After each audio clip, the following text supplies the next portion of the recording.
होता है और स्वप्न को किसको बताना चाहिए और किस मुहूर्त का स्वप्न कैसा सिद्ध होता। उसी तरह ब्रह्म वैवर्त पुराण के अंतर्गत श्री कृष्ण जन्म खंड के अंतर्गत 77वें अध्याय में 32वें नंबर श्लोक पर लिख दिया श्री वेद व्यास जी महाराज कि अगर तुम सोए और सोते से ही अगर स्वप्न आ गया वो स्वप्न मान्य नहीं। रात्रि को सोए, रात के समय मध्याह्न में स्वप्न आ गया मान्य होगा, पर वो तुम्हें याद नहीं है, स्मरण नहीं है तब। और फिर कहा ब्रह्म मुहूर्त में अगर आपने कोई स्वप्न देख लिया और स्वप्न श्रेष्ठ है, किसी से नहीं कहा, तो वो स्वप्न 2.5 महीना 3 महीने में सिद्ध हो जाता है, सम्मुख में प्रकट हो जाता है। तो स्वप्न की हाँ, स्वप्न में अगर सांप दिख रहा है, स्वप्न में सर्प नजर आ रहा है, पान का पत्ता, तांबुल पान का पत्ता, उस पान के पत्ते पर एक लाल चंदन से सर्प बना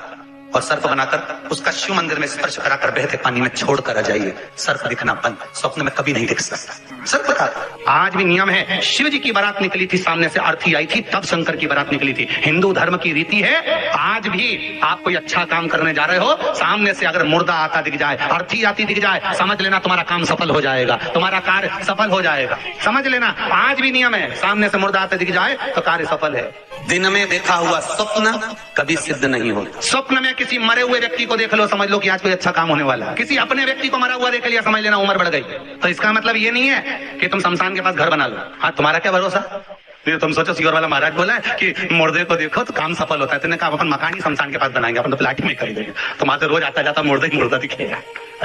इनका क्या भरोसा। किसी एक भक्त ने एक प्रश्न लिखकर भेजा था कि हमारे स्वप्न में शंकर जी का शिवलिंग दिखता है तो कैसा होता। हमने कहा इतनी सी बात के लिए तो आपको प्रश्न करने की जरूरत ही नहीं, पुराण को देख लीजिए, ब्रह्मवेद का पुराण उठाइए और उसका श्री कृष्ण जन्म खंड निकाल लीजिए, उसका 77वां अध्याय निकाल लीजिए, 77वें अध्याय का 32वां श्लोक निकाल लीजिए।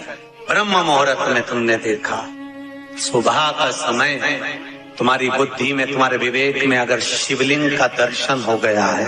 जिस बच्चे ने प्रश्न करा है, अगर वो कथा सुन रहा हो, वो कह रहा था कि हमारे गांव में लाइट नहीं रहती तो टीवी नहीं चलती, इसलिए मोबाइल पे सुनते हैं। तो मोबाइल पे अगर सुन रहे हो बेटा तो ध्यान करना कि अगर ब्रह्म मुहूर्त में शिवलिंग का दर्शन किया है तो जिस कार्य में आगे बढ़ोगे उस कार्य में तुमको मात्र 3 महीने में सफलता प्राप्त हो जाएगी। अगर शिवलिंग का दर्शन मात्र चाहे स्वप्न में हो चाहे हकीकत में हो, जीवन की सफलता देता है, वो सफलता प्रदान करता है। शिवलिंग का दर्शन अगर आप स्वप्न में भी कर रहे हो, शिवलिंग का दर्शन आप अगर हकीकत में भी कर रहे हो, वो आपको फल देगा। नाग नागिन का जोड़ा ही ऐसा होता है, पति जाए तो पत्नी बदला लेती है, पत्नी जाए तो पति बदला लेता है। इसलिए हिंदू धर्म की रीति है, गाड़ी के नीचे हाथ में किसी भी रूप में अगर आपसे सर्प मरा है, सर्प की हत्या हुई है, या आपने किसी के द्वारा सर्प पकड़ा कर छुड़वा भी दिया है,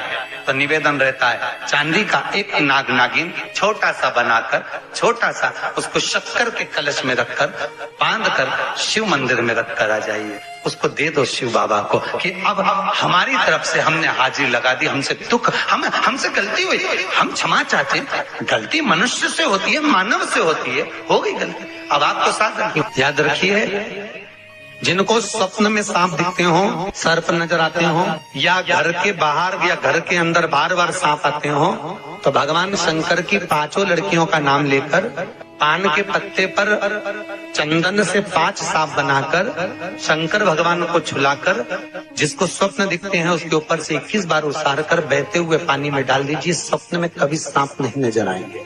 जिनको रात में नींद नहीं आती हो, टेबलेट खाकर सोना पड़ता हो, रात भर नींद नहीं आ रही हो, कुछ मत करो, सोने के पहले भगवान शंकर की 5 लड़कियों का नाम 11-11 बार ले लो, पलंग पर जैसी पढ़ो वैसी 11-11 बार नाम ले लो, आपको टेबलेट खाने की जरूरत नहीं पड़ेगी। ऐसी नींद आएगी कि सुबह 6 बजे भी उठना बड़ी मुश्किल से उठोगे तब उठना। भगवान से प्रीत जोड़कर ऐसी चक्र नींद तुम्हें किसी घर में सर पा रहा है, आस्तिक होने का स्मरण करिए। 5 लोग, एक नाग नागिन का जोड़ा, छोटा सा, किसी भी स्थान पर ईशान कोण के अंतर्गत उसको थोड़ा सा खड्डा खोदकर 5 लोगों के साथ नाग नागिन के जोड़े को दबा दीजिए, मिट्टी पर डाल दीजिए, घर में जब नाग नागिन का जोड़ा आप दबाएं तब आस्तिक मुनि का नाम लेकर दबाएं, माँ मनसा का नाम लेकर दबाएं, जो नागों की बहन है उस मनसा देवी का स्मरण कर कर उसको डाल दे। आज भी हमारे यहाँ हिंदू धर्म नीति है, जब पहला कालम नए मकान का पहला कालम जब भराता है उसमें तांबे के कलश में नाग नागिन रखकर, कमल गट्टा रखकर, अमरबेल रखकर, थोड़ी सी सरसों रखकर उसका पूजन कर कर पहले कालम के अंदर जो पहला कालम भराएगा, गड्ढे का पहला जो सरिया रखाता है, कालम भराता है, वास्तु पूजन के हिसाब से उसमें रखा जाता है। और वो तो वो उसके रखने के बाद भी जब मकान का मुहूर्त होता है तो वास्तु पूजन में नाग नागिन का जोड़ा रखाता है, वो भी उस मकान में कहीं ईशान के अंतर्गत उसको दबाया कोई। इसलिए कह देते हैं यहाँ पत्थर मत लगाना, यहाँ टाइल्स मत लगाना। पंडित जी से पूछोगे तो ब्राह्मण बता देगा ये जगह पर टाइल्स ना लगाइए, इस जगह पर पत्थर ना लगाइए, यहाँ पर वो गोला रखा जाएगा, यहाँ पर वो नाग नागिन का जोड़ा रखाएगा वास्तु पूजन के बाद। 4 लोहे की कील नागफणी की वास्तु पूजन में चारों मकान में चारों तरफ लगाई जाती है। क्यों लगाते हैं? कि कोई दोष हुआ हो, कोई जीव यहाँ रहता हो, सर्प का निवास हो, अगर मकान बनाने में टूट गया हो, किसी का मन दुखा हो तो वो मन ना दुखे। क्षमा याचना परम आभूषण है, क्षमा मांग लेना परम आभूषण। गलती करो तो क्षमा मांगने में देरी ना कर, हो गई गलती हो क्षमा है, हम क्षमा मांगो। हे शंकर, हे शंभु, हे त्रिकालदर्शी, हे कैलाशी, हे अविनाशी, क्षमा करो गलती। तेरा ही दिया मैंने खाया पिया है, तेरा शुक्रिया।